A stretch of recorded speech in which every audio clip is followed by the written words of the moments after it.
أعوذ بالله من الشيطان الرجيم. بسم الله الرحمن الرحيم.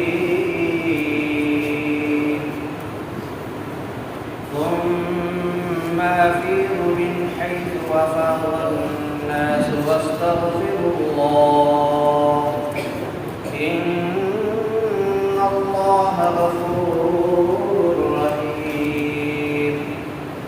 وإذا قضيتم مناسككم فاذكروا الله كذكركم آباءكم أو أشد ذكرا.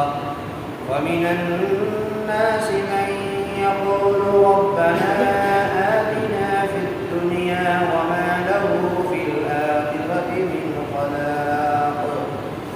ومنهم من يقول ربنا آتنا في الدنيا حسنة وفي الآخرة حسنة وقنا عذاب النار. أولئك لهم نصيب مما كسبوا والله سريع الحساب. صدق الله العظيم.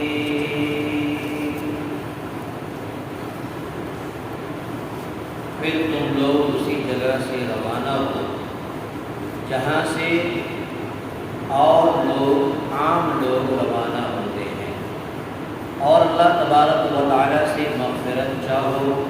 بلا شبہ اللہ تبارک و تعالیٰ بہت زیادہ بخشنے والے، نہایت ہی رحم کرنے والے.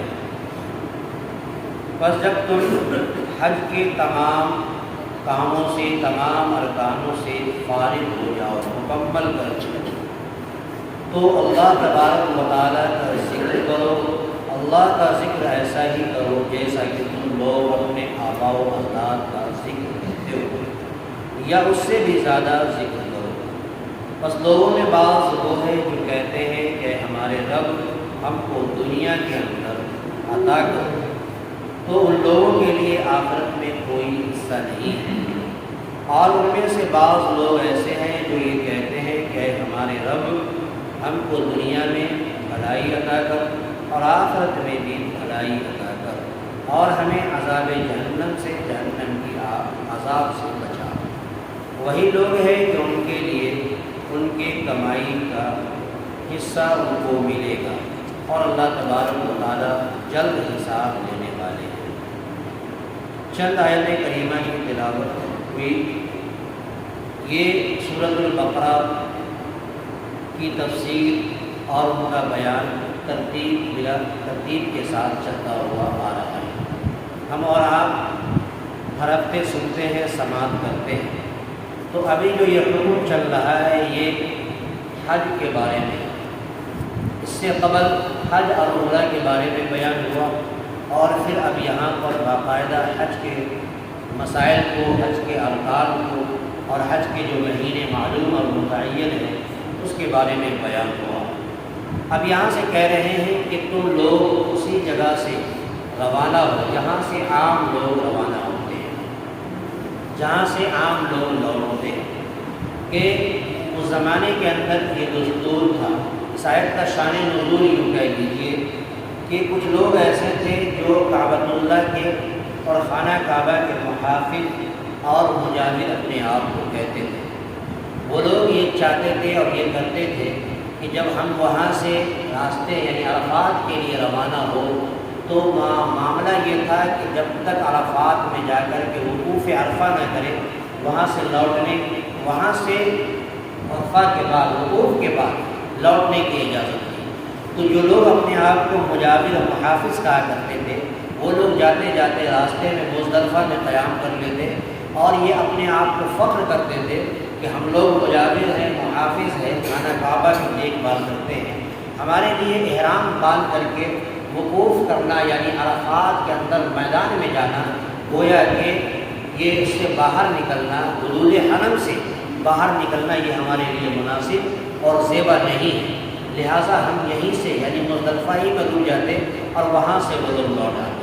اللہ تبارک و تعالیٰ نے اس آیت کریمہ کو نازل فرما کر ان کے اس باطل عقیدے کی تردید کر دیا اور کہہ دیا کہ حج کے احرام کی حالت میں یعنی ایام حج کے اندر میں کوئی بھی شخص جو ہے کوئی بڑا نہیں ہوتا، کوئی چھوٹا نہیں ہوتا، کوئی غریب نہیں ہوتا، کوئی امیر نہیں ہوتا، بلکہ عام لوگ سب کے سب ایک برابر ہے وہاں پر۔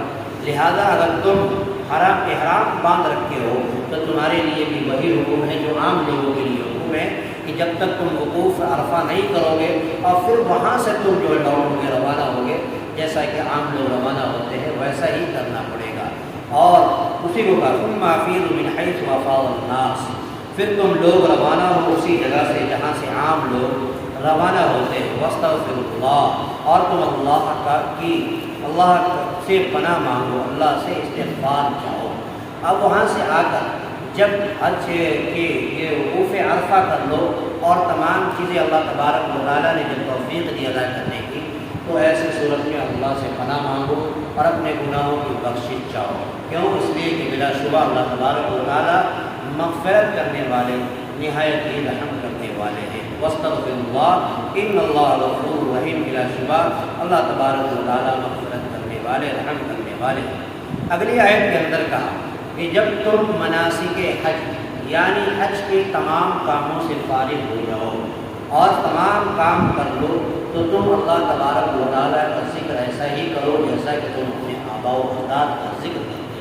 اس زمانے میں یہ رواج تھا کہ لوگ حج کے ارکان سے فارغ ہونے کے بعد ایک جگہ بیٹھ کر مینا میں بیٹھ کر کے جو ہے اپنے آباء و اجداد کی خوبیوں کو بیان کرتے، ان کے بارے میں جو ہے شان و شوکت کو بیان کرتے، کون کس اعتبار سے بڑے ہوئے ہیں، یہ لوگ یہ سب بیان کیا کرتے تھے کہ ہمارے آباء و اجداد ایسے ہیں، ہمارے آباء و اجداد کے پاس اتنے بڑے مالدار تھے، ان کی شان و شوکت یہ تھی۔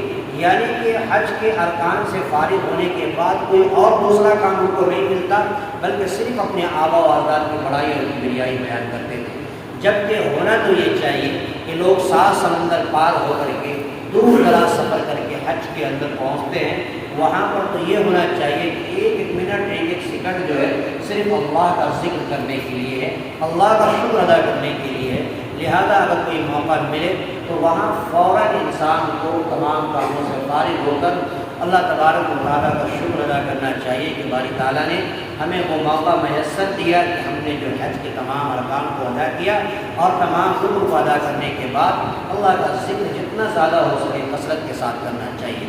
تو ان لوگوں کے اس خیالات کو جو ہے اس آیت کریمہ سے باطل کر دیا کہ جب تم لوگ حج کے تمام مناسک حج سے اور ارکان سے فارغ ہو جاؤ تو تم اللہ کا ذکر ایسا ہی کرو جیسا کہ تم اللہ کا ذکر کرتے ہیں، تم اپنے آباء و اجداد کا ذکر کرتے ہو، یا اس سے بھی زیادہ اللہ تبارک و تعالیٰ کا ذکر کرنا چاہیے۔ اللہ کے ذکر کے علاوہ جو ہے غیر اللہ کا دوسرے لوگوں کا ذکر کرنا وہاں پر مناسب نہیں ہے۔ فَإِذَا قَضَيْتُم مَّنَاسِكَكُمْ، پر جب تم فارغ ہو جاؤ مناسککم حج کے تمام ارکان سے، تمام کاموں سے، فاذکروا اللہ، تو تم اللہ کا ذکر ایسا ہی کرو، کذکرکم، ایسا ہی ذکر کرو جیسا کہ تم آباءکم، اپنے آباء و اجداد کا ذکر کرتے ہو، او اشد ذکرا، یا اس سے بھی زیادہ اللہ کا ذکر کرنا چاہیے۔ ومن الناس، اور لوگوں میں تو بہت سے ایسے لوگ ہیں جو لوگ ایسے حالات میں، ایسے عالم میں تو اللہ سے جہاں تک ہونا چاہیے اپنی بھلائی کے لیے، اپنے جو آخرت کی کامیابی کے لیے اللہ سے دعا کرنا چاہیے۔ کچھ لوگوں کے دلوں میں یہ خیالات تھا کہ اب تو میں حج کے ارکان سے فارغ ہو گئے، لہذا اللہ تبارک و تعالیٰ کی حضور، کچھ لوگ ایسے تھے جو صرف یہ کہتے ہیں کہ اے اللہ، اے میرے رب، میں دنیا کے اندر عطا کر، کیا عطا کر؟ بھلائی عطا کر، برائی عطا کر، خوبی عطا کر، خامی عطا کر، اس کا کوئی تذکرہ نہیں کرتے۔ وہ لوگ ایسے تھے، یعنی گھمنڈ میں اتنا چور تھے کہ وہ اللہ تبارک و تعالیٰ کا وہاں میں نام لے کر صرف یہ کہتے کہ اللہ ہمیں عطا کر۔ تو ایسے شخص کو اللہ تبارک و تعالیٰ دنیا کے اندر دیتا ہے، لیکن آخرت میں اس کا کوئی حصہ نہیں ہوگا۔ اسی کو اللہ تبارک و تعالیٰ نے کہا فَمِنَ النَّاسِ مَن يَقُولُ، تو لوگوں میں بعض ایسے ہیں جو یہ کہتے ہیں ربنا، ہے ہمارے رب، آتنا، عطا کر، فی الدنیا، دنیا کے اندر، کیا عطا کر؟ اس کا کوئی تذکرہ وہ لوگ نہیں کرتے، جلد بازی کے چکر میں وما له فی الآخرۃ من خلاق، تو ان لوگوں کا آخرت کے اندر کوئی حصہ اور کوئی بدلہ نہیں ہے، دنیا میں اللہ تبارک و تعالیٰ عطا کرتے ہیں۔ لیکن اللہ تعالیٰ نے جن کو خوبی دیا، جو نیک ہیں، تقوی کے اعتبار سے بڑھے ہوئے ہیں، اللہ تبارک و تعالیٰ کی خشیت اور ڈر اپنے دلوں کے اندر رکھتے ہیں، وہی لوگ ہیں جو حج کے ارکان سے فارغ ہونے کے بعد اللہ تبارک و تعالیٰ سے دعا کرتے ہیں، اللہ سے مانگتے ہیں اور ایک اچھی دعا کرتے ہیں اور کہتے ہیں کہ ہمارے رب ہمیں دنیا کے اندر بھی بھلائی عطا کر اور ہمیں آخرت کے اندر بھی بھلائی عطا کر۔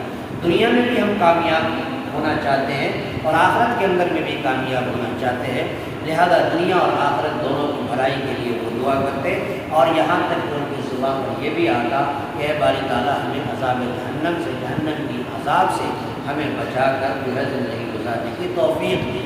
یہ دعا اتنی عظیم دعا ہے کہ اللہ کے رسول صلی اللہ علیہ وسلم بھی کثرت سے اس دعا کا اہتمام کیا کرتے تھے۔